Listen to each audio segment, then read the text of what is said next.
नमस्कार। आपका स्वागत है दोस्तों। अगर आपने जन्माष्टमी पर यह उपाय कर लिया तो मैं भगवान कृष्ण की शपथ खाता हूं कि आपके घर से गरीबी हमेशा के लिए दूर हो जाएगी और आप रातों रात संपन्न हो जाएंगे। यह वीडियो अंत तक जरूर देखें। अगर आपका भाग्य न चमके तो मुझे बताना। वीडियो पूरा देखने के बाद अगर आप भगवान कृष्ण, लड्डू गोपाल और राधा रानी से प्रेम करते हैं तो इस वीडियो को लाइक जरूर करें। जन्माष्टमी साल में एक बार ही आती है, इसलिए सच्चे दिल से कमेंट बॉक्स में राधे राधे और जय श्री कृष्णा जरूर लिखें। पंचांग के अनुसार इस साल भाद्रपद मास के कृष्ण पक्ष की अष्टमी तिथि की शुरुआत 26 अगस्त 2024 को दोपहर 3:37 से हो रही है और इसका समापन 27 अगस्त 2024 को शाम 4:14 पर होगा। हर साल भाद्रपद मास के कृष्ण पक्ष की अष्टमी तिथि को भगवान श्री कृष्ण के जन्मदिन के रूप में मनाया जाता है। द्वापर युग में भगवान श्री कृष्ण का जन्म इसी दिन मध्य रात्रि को रोहिणी नक्षत्र और वृषभ राशि में हुआ था। उनके जन्म के समय समस्त दिशाएं स्वच्छ और प्रसन्न हो गई थीं और पूरी पृथ्वी मंगलमय हो उठी थी। भगवान विष्णु के अवतार श्री कृष्ण के प्रकट होते ही जेल की कोठरी में प्रकाश फैल गया और स्वर्ग में देवताओं की ध्वनि गूंजने लगी। सिद्ध और चारण भगवान के मंगलमय गुणों की स्तुति करने लगे। शास्त्रों में जन्माष्टमी व्रत का बहुत महत्व बताया गया है। इस व्रत को करने से 1000 एकादशी व्रत के बराबर पुण्य मिलता है। 100 बार गंगा स्नान करने के बराबर फल मात्र जन्माष्टमी का व्रत करने से प्राप्त होता है। इस दिन ध्यान, जाप और रात्रि जागरण का विशेष महत्व होता है। इसलिए जन्माष्टमी की रात जागरण कर भगवान के भजन कीर्तन करना चाहिए।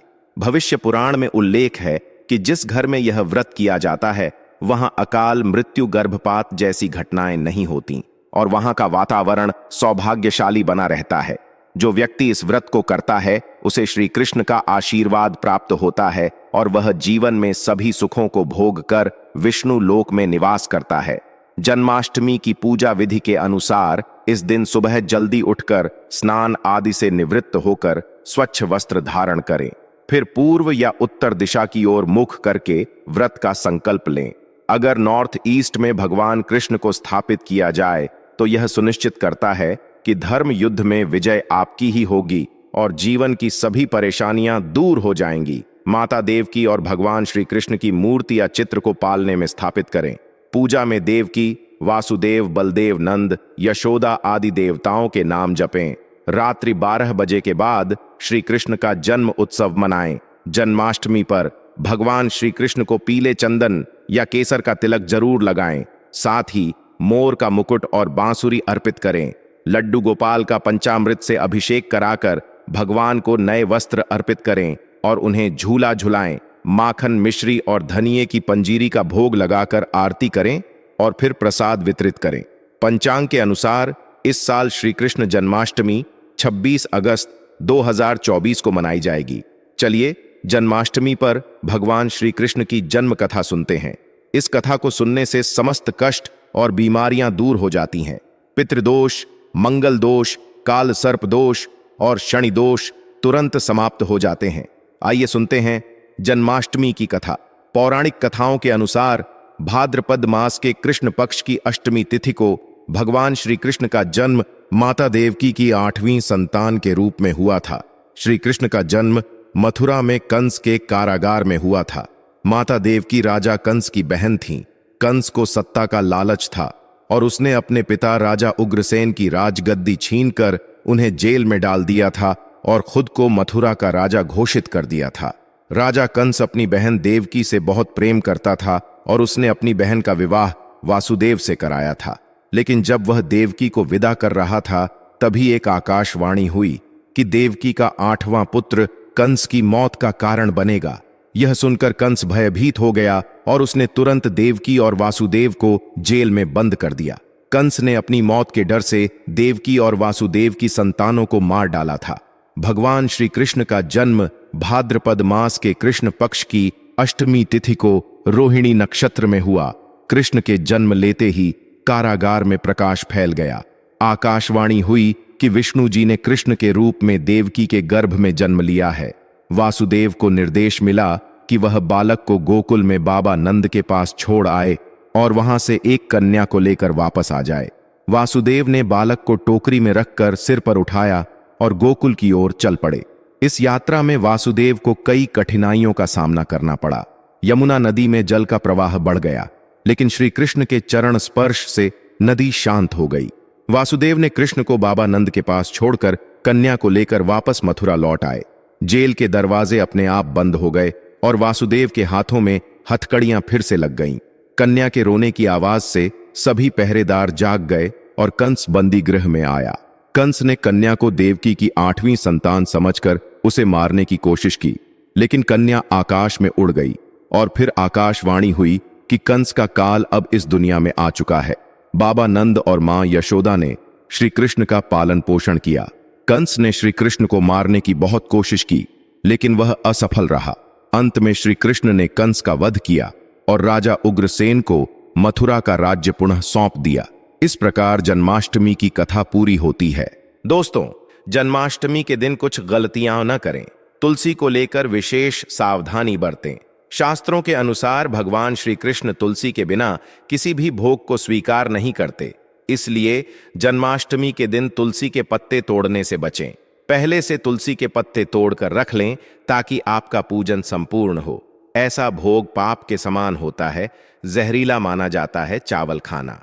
यह बात तो सभी जानते हैं कि एकादशी के दिन चावल नहीं खाने चाहिए, लेकिन बहुत ही कम लोग जानते हैं कि जन्माष्टमी के दिन भी चावल को खाना वर्जित होता है। चाहे आप व्रत रखें या ना रखें, लेकिन जन्माष्टमी के दिन चावल खाना शुभ नहीं माना जाता। तामसिक भोजन, जन्माष्टमी के दिन तामसिक भोजन वर्जित माना जाता है। ऐसे में इस दिन मांस, मदिरा, प्याज और लहसुन नहीं खाना चाहिए। इस दिन गलती से भी लहसुन प्याज का खाना कभी मत बनाना, क्योंकि राहु केतु के कारण ही लहसुन प्याज की उत्पत्ति हुई है और भगवान विष्णु और राहु केतु के बीच में भीषण शत्रुता होती है। अनादर करना, भगवान कृष्ण के लिए सभी भक्त एक समा होते हैं। ऐसे में इस दिन किसी भी व्यक्ति का अनादर करने से बचना चाहिए। एक बार भगवान कृष्ण के भक्त ने एक व्यक्ति का अपमान कर दिया था। उसी क्षण भगवान कृष्ण ने अपने भक्त को श्राप दिया था। इसीलिए किसी का भी अपमान न करें। गाय को सताना, गाय भगवान कृष्ण को बहुत ही प्रिय है, क्योंकि कृष्ण अवतार में उनका पालन पोषण एक ग्वाले के घर में हुआ था। ऐसे में जन्माष्टमी के दिन किसी भी गाय और बछड़े को भूलकर भी नहीं सताना चाहिए। भगवान कृष्ण गाय को सबसे प्रिय मानते हैं, गाय माता को सबसे ज्यादा प्यार करते हैं। इसीलिए गाय को इस दिन रोटी, फल वगैरह मिठाई अवश्य खिलाएं। जन्माष्टमी के दिन केवल सात्विक खाना खाएं। जन्माष्टमी व्रत में दूध और दही जरूरी है। व्रत के दौरान ताजे फलों के शेख, लस्सी, छाछ या दूध का मजा ले सकते हैं। नारियल पानी पी सकते हैं। जन्माष्टमी के दिन पेड़ों को काटना भी अशुभ माना जाता है। श्री कृष्ण हर चीज में बसते हैं और हर चीज उनमें बसती है, बल्कि हो सके तो इस दिन ज्यादा से ज्यादा पेड़ लगाने चाहिए। इससे घर और परिवार में सुख और शांति बनी रहती है। भगवान कृष्ण हमेशा पीपल के वृक्ष में वास करते हैं, इसलिए जन्माष्टमी पर पीपल के वृक्ष पर जल अर्पित करना अत्यंत शुभ माना जाता है, जिससे भगवान शीघ्र प्रसन्न होते हैं। जन्माष्टमी के दिन ब्रह्मचर्य का पालन अनिवार्य होता है और इस दिन पवित्र मन और तन से भगवान की पूजा करनी चाहिए। पति पत्नी को इस दिन संयम और नियम का पालन करते हुए एक दूसरे से दूर रहना चाहिए, जिससे उन्हें सुंदर और सुशील संतान की प्राप्ति हो सकती है, जिसका रूप, रंग और स्वभाव भगवान कृष्ण जैसा होता है। जो लोग इस दिन व्रत रखते हैं, उन्हें रात में 12 बजे के बाद ही व्रत खोलना चाहिए, क्योंकि इससे पहले व्रत खोलने पर पूजा का फल नहीं मिलता और व्रत अधूरा माना जाता है। जन्माष्टमी पर भगवान कृष्ण के मंत्रों का जाप करने से भगवान की कृपा से सभी प्रकार की समस्याएं दूर हो जाती हैं और घर में धन धान्य की वृद्धि होती है। हरे कृष्णा मंत्र का जाप करना विशेष रूप से शुभ माना जाता है और इसे कम से कम 21 बार अवश्य करना चाहिए। जन्माष्टमी पर जो स्त्री भगवान लड्डू गोपाल को झूला झुलाती है, उसे कभी भी बांझपन का सामना नहीं करना पड़ता और भगवान की कृपा से उसे सुंदर संतान की प्राप्ति होती है। जन्माष्टमी पर मोर पंख लाकर मंदिर में स्थापित करना भी शुभ माना जाता है। साथ ही भगवान कृष्ण की बंसी और लड्डू गोपाल के खिलौने जरूर लाने चाहिए। इस दिन गलती से भी किसी को भगवान कृष्ण को उपहार में नहीं देना चाहिए। तुलसी माता के सामने भगवान कृष्ण के 4 नाम गोपाला, गोविंदा, देवकी नंदन और दामोदर का जाप करना चाहिए और ओम नमो भगवते वासुदेवाय मंत्र का उच्चारण करना चाहिए, जिससे सभी समस्याएं दूर हो जाएंगी और घर में सुख समृद्धि की वर्षा होगी। भोग में मक्खन के साथ तुलसी दल जरूर अर्पित करें। जन्माष्टमी के शुभ अवसर पर नमक का विशेष उपाय करने से आपके सारे पाप नष्ट हो जाएंगे और गरीबी दूर हो जाएगी। इसके लिए एक नमक का पैकेट 50 ग्राम, सूखी लाल मिर्च, 500 ग्राम चावल, 100 ग्राम उड़द की दाल, 50 ग्राम आटा, कुछ दक्षिणा, एक पानी की बोतल और कुछ काले तिल को एक थैली में एकत्रित कर किसी गरीब बुजुर्ग या महिला को चुपके से दान दें और पीछे मुड़कर न देखें। यह उपाय गुरु परंपरा से प्राप्त एक महा उपाय है, जिससे आपकी किस्मत बदल सकती है। मैं यह उपाय हर जन्माष्टमी पर करता हूं और आपको भी इसे करने की सलाह देता हूं। जय श्री कृष्णा। राधे राधे।